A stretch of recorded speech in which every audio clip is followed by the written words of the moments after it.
Hello everyone, LT grade की class है ये आपकी। आज हम स्टार्ट करेंगे कुछ इंपॉर्टेंट क्वेश्चंस। देखो, पहला क्वेश्चन आता है कि सारना चतुष्टय की जो प्रक्रिया थी वो कितनी बार की गई थी भरत के द्वारा। A5, B3, C4, D2। The correct answer is 4। ठीक है, 4 बार किया था उन्होंने स्वरों की स्थापना के लिए। दूसरा क्वेश्चन आता है 1 से 3 आवर्तन के समूह को क्या बोला जाता है। A रेला, B टुकड़ा, C तोड़ा, डी कायदा। 1 से 3 आवर्तन के समूह को क्या बोला जाता है। ए रेला, बी टुकड़ा, सी तोड़ा, डी कायदा। इसका करेक्ट आंसर क्या होगा? इसका करेक्ट आंसर हो जाएगा ऑप्शन नंबर बी, टुकड़ा। ठीक है, 1 से 3 आवर्तन के समूह को क्या बोला जाता है? टुकड़ा बोला जाता है। नेक्स्ट क्वेश्चन आता है जिन वाद्यों में ध्वनि आघात करने से उत्पन्न होती है कहलाते हैं। ए तत्, बी घन, सी अवनद, डी सुशीर। आघात करने से उत्पन्न होती है जिन वाद्यों में ध्वनि, कौन से वाद्य वो कहलाते हैं? तत्, घन, अवनद या फिर सुशीर। इसका करेक्ट आंसर हो जाएगा ऑप्शन नंबर बी, घन। ठीक है, चलिए नेक्स्ट क्वेश्चन आता है कायट। ये किस वर्ग का वाद्य है? ए तत्, बी घन, सी सुशीर, डी अवनद। कायट जो है ये किस वर्ग का वाद्य है?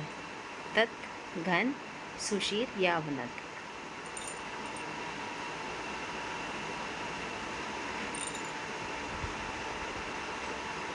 इसका करेक्ट आंसर हो जाएगा ऑप्शन नंबर बी, घन।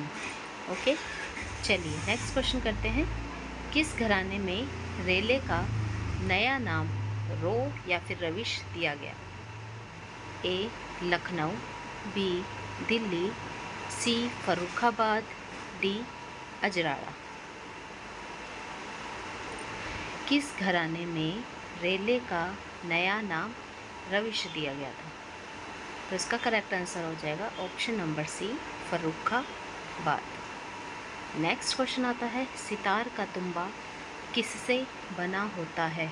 ए कटहल, बी शीशम, सी नीम, डी लौकी। सितार का जो तुम्बा होता है वो किससे बना होता है? ए कटहल, बी शीशम, सी नीम, डी लौकी। करेक्ट आंसर क्या हो जाएगा? ऑप्शन नंबर डी, लौकी। नेक्स्ट क्वेश्चन आता है दा की ध्वनि उत्पन्न होने पर क्या होता है? ए आकर्ष, बी अपकर्ष, सी सकर्ष, डी इनमें से कोई नहीं।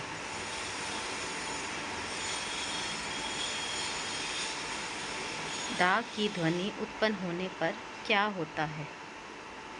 ए आकर्ष, बी अपकर्ष, सी सकर्ष, डी कोई नहीं। इसका आंसर आएगा ए आकर्ष। ठीक है, चलिए नेक्स्ट क्वेश्चन आता है भातखंडी संगीत शास्त्र के कितने भाग हैं? A 6, B 4, C 5, D 7।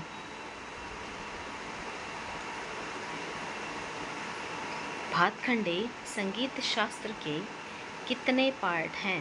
A 6, B 4, C 5, D 7। Correct answer is B 4। Next question आता है वीणा पे पर्दों का विवरण जो था वो सर्वप्रथम किसने दिया? A Ahobal, B Matang, C Lochan, D Bharat. वीणा पर पर्दों का सर्वप्रथम विवरण किसने दिया था? A Ahobal, B Matang, C Lochan, D Bharat. Correct answer is B Matang. चलिए नेक्स्ट क्वेश्चन करते हैं चधीर अट्टम किससे संबंधित है? A Kuchipudi, B Bharatanatyam, C Kathakali, D Odissi. Chadhir Attam किससे संबंधित है? इसका करेक्ट आंसर क्या होगा? A Kuchipudi, B Bharatanatyam, C Kathakali, D Odissi. The correct answer is B Bharatanatyam. Okay, चलिए नेक्स्ट क्वेश्चन करते हैं। 3 ताल की एक आवर्ती में कितनी मात्राएं होती है? A 12, B 15, C 16, D 20। 3 ताल की एक आवर्ती में कितनी मात्राएं होती है? A 12, B 15, C 16, D 20।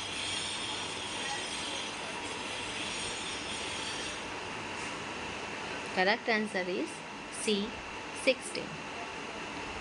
Next question करते हैं। सारंगी के मुख्य बाज में कितनी तारें होती हैं? A 5, B 3, C 4, D 6। सारंगी के मुख्य बाज में कितनी वायर्स होती हैं? A 5, B 3, C 4, D 6।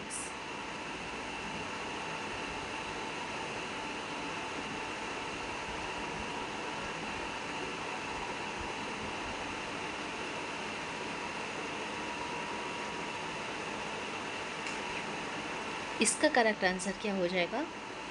Option number C 4। ठीक है, नेक्स्ट क्वेश्चन करते हैं। लय चक्रवर्ती की उपाधि किसे मिली हुई है? ए शांता प्रसाद, बी किशन महाराज, सी कंठे महाराज, डी अल्लाह रखा खां। लय चक्रवर्ती की उपाधि इनमें से किसे मिली?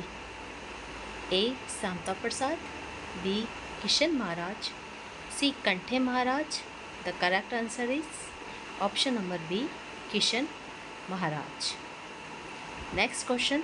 Sabri Khan related to which instrument? किस वाद्य से संबंधित है? A sitar, B sarangi, C tabla, D pakhawaj. Sabri Khan किस वाद्य से संबंधित है? A sitar, B sarangi, C tabla, D pakhawaj.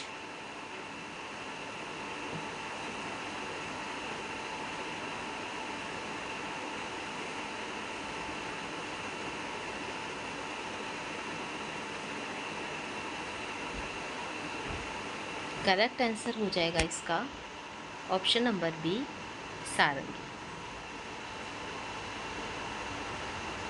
Look at here, this is the Sabri Khan, Ustad Sabri खां, जो कि एक सारंगी वादक है।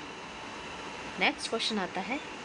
भरत के द्वारा कितनी गीतियाँ मानी गई हैं? A 5, B 6, C 4, D 2।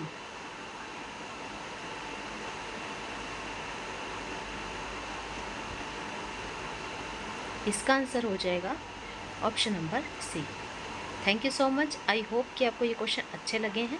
अगर आपको नोट्स चाहिए तो आप मुझे नंबर पर कॉल कर सकते हैं।